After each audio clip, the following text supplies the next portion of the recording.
Assalamualaikum warahmatullahi wabarakatuh. Assalamualaikum warahmatullahi wabarakatuh. Saya Maidi dari Jambi mau bertanya Buya. Semoga Buya dan santri selalu dalam lindungan Allah Subhanahu wa taala. Amin ya rabbal alamin. Baru-baru ini ada tokoh dunia atau kepala negara yang menghina Islam atau menghina Nabi Muhammad SAW. Pertanyaan saya, apakah kita harus boikot produk-produknya yang ada di Indonesia, misalnya makanan, transport, jasa keuangan yang berprinsip syariah, yang berasal dari negara itu, yaitu negara Perancis? Apakah boleh kita tetap menggunakan produk mereka, Buya? Mohon jawabannya, Buya. Terima kasih. Yang pertama adalah, di saat kita pertama kali mendengar ada orang merendahkan baginda Nabi itu, jangan berteriak dulu. Akan tapi rasakan kita itu. Tersinggung enggak hati kita?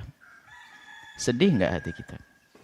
Teriakan bisa saja bohong dan palsu. Kalau hati kita biar diam saja, tenang saja, khawatir enggak punya cinta ke Rasulullah. Harus ada dong. Cemburu Nabi direndahkan, Nabi dicaci misalnya. Ini yang harus kita koreksi diri kita sendiri. Kadang-kadang kita itu menyuarakan hanya karena kelompok kita itu sudah dilabeli kelompok pecinta Nabi. Kalau waktu dengar Nabi dia marah. Tapi marahnya bukan dari hati, marahnya action. Ya, kita tidak perlu munafik begitu. Kita perlu dari hati dulu pertama. Kalau sudah pembelaan kepada Nabi dari hati ini, tidak usah nunggu Presiden Prancis. Di kiri kanan kita kalau ada orang merendahkan Nabi, kita harus marah. Dan marahnya sesungguhnya bukan marah dibuat-buat. Kita perlu itu loh, marah, ghadab lillah itu karena sesungguhnya merendahkan Nabi, lihat.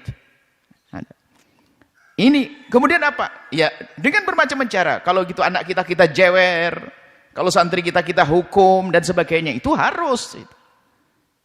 Artinya pertama di hati kita dululah. Kita perlu jujur dengan ini bulan Maulid, bulan baginda Nabi. Kita perlu jujur hati kita dengan Rasulullah. Kita bukan action. Kita bukan pengen dilihat orang sebagai pecinta Nabi, tapi kita ingin dilihat Allah dan Rasulnya. Apa yang Anda lakukan untuk Rasulullah? Harta Anda untuk apa? Untuk Rasulullah atau bukan? Jangan hanya kita pandai berteriak membela Nabi, tapi hati kita tidak dengan Nabi. Yang sudah, kemudian di sisi lain, kita tidak boleh berprasangka buruk kepada orang yang menyuarakan pembelaan kepada Nabi. Hati-hati. Kadang-kadang mengatakan, kita koreksi semuanya. Kalau ada orang menyuarakan, kalau dia ingin membela Nabi, alhamdulillah. Membela Nabi, kita perlu membela Nabi. Nabi memang tidak perlu dibela, tapi kita membela Nabi karena itu adalah buah daripada cinta di dalam hati kita. Jangan ada lagi yang berkata, Nabi nggak perlu dibela, yang membela Allah. Jangan ngomong gitu.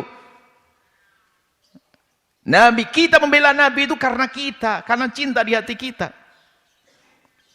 Itu sudah normal hal yang semacam itu, wajar sekali. Dan justru tidak wajar mengaku cinta tidak membela. Yang membela kita kan Allah semuanya. Kan kita miliknya Allah, nanti ibunya dipukuli, Allah yang membela. Ya, kurang ajar ya. Kita perlu membela karena kita ingin selamat di hadapan Allah. Kita ingin disanjung oleh Allah dan Rasulnya. Baik, kemudian jika kita menemukan tokoh-tokoh semacam ini, sebenarnya ini adalah pelajaran buat semuanya. Siapa yang peduli kepada Islam? Negara yang katanya punya menjaga hak asasi manusia. Ini ada orang melukai hati kaum muslimin, kalau tidak dihukum berarti mereka sudah enggak. Polisi dunia misalnya. Polisi dunia seharusnya yang memberikan hukuman kepada presiden semacam ini. Kalau memang betul presiden ini merendahkan Nabi, kita perlu seperti apa, konteksnya kayak apa. Jika ada seorang presiden merendahkan Nabi, jika benar itu, maka polisi dunia seharusnya. Karena Pak, menyakiti manusia. Miliaran manusia disakiti kok. Cuman apakah kita bisa berharap dari polisi dunia? Kalau tidak bisa berharap, lalu apa yang bisa kita lakukan? Memberikan hukuman. Kalau bisa kita jewer, dekat kita jewer, kita sentil, kita rohtan. Tapi nggak mungkin. Lalu bagaimana caranya? Sudahlah, biar rakyatnya saja menghujat dia, biar rakyatnya menghukum dia dengan cara, ini sebagian ulama mengatakan boikot. Karena kalau diboikot nanti rakyat akan mengalami satu perubahan ekonomi, nanti yang disalahkan itu biar dia tobat, biar ke depan kalau ada presiden tidak begitu lagi. Sah, itu hukuman. Karena kita tidak bisa jewer dia kok. Kalau seandainya ada cara menghukum selain, nggak usah diboikot, karena memang diboikot kan urusannya ada dengan rakyat yang tidak bersalah, bahkan produk Islam dan sebagainya. Bagaimana dengan ini semua? Tujuannya bukan itu, tujuannya agar rakyat ini bisa memberikan hukuman moral kepada pemimpinnya yang salah. Setelah itu biar tobat dia, paling nggak minta maaf. Nah, kita nggak punya jalan kok, ya jalannya yaitu, maka boikot itu sah. Tujuannya adalah agar rakyat itu nanti mengarahnya ke sana. Dan itu telah terjadi dulu di Denmark sebaliknya. Berapa kerugian Denmark? Kemudian di mana sebelumnya? Ada. Jadi boykot itu adalah sah karena tujuannya. Tujuannya adalah untuk memberikan hukuman kepada presiden tersebut. Yang menghukum adalah rakyatnya. Rakyatnya kan terjadi ekonominya berubah dan sebagainya gara-gara ini, seperti itu. Dan seharusnya memang tidak boleh terjadi yang demikian itu. Akan tapi subhanallah, begitulah. Islam kurang cemburu di dalam diri kita. Kita kurang cinta kepada Nabi SAW. Masalah pemboikotan dan sebagainya, lakukan selagi itu adalah bermanfaat dan memang ada pengaruh. Oh, ada pengaruh. Dulu pernah waktu diboikot, kerugian negara tersebut besar. Sebelumnya adalah Denmark, sebelumnya mana lagi? Itu adalah kerugian besar dalam hal ini.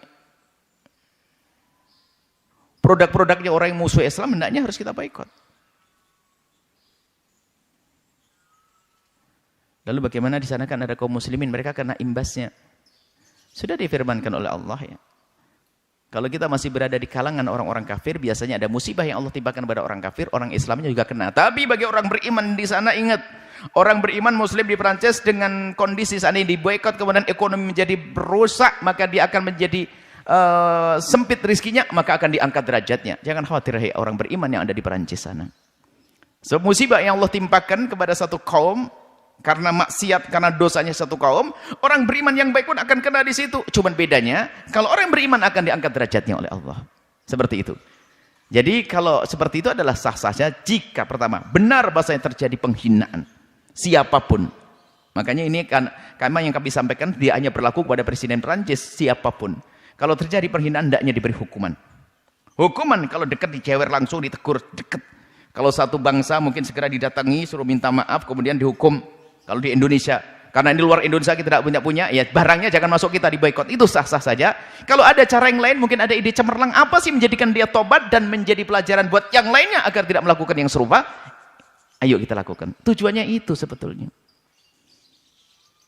Semoga Allah menambahkan kecintaan kita kepada baginda Nabi SAW. Dan semoga Allah SWT memberikan hidayah kepada siapapun yang saat ini punya kebencian kepada baginda Nabi. Allah berikan petunjuk hidayah sehingga menjadi perindu dan pecinta Nabi. Dari dulu sudah ada. Sayyidina Umar membenci Nabi menjadi pecinta. Sayyidina Khalid membenci Nabi menjadi pecinta.